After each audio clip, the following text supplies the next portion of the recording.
tanan.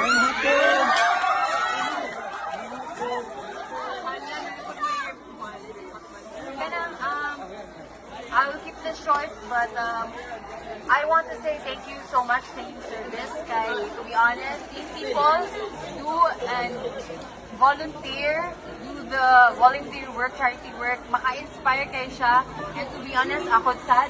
Nag-start ko nga, nakakita ako mga videos kay, yes, and that's the reason sa advocacy nga na-inspire ko to keep doing it. And that's also one of the reasons na ga-fuel na ako to keep doing more, to work hard kay whenever I work hard, I get to share more blessings. So I hope ingana pa rin yung mindset. So thank you so much again sa yung service, guys. And I hope you give everyone a round of applause kay you guys deserve everything for all the hard work. So, thank you. Salamat kayo.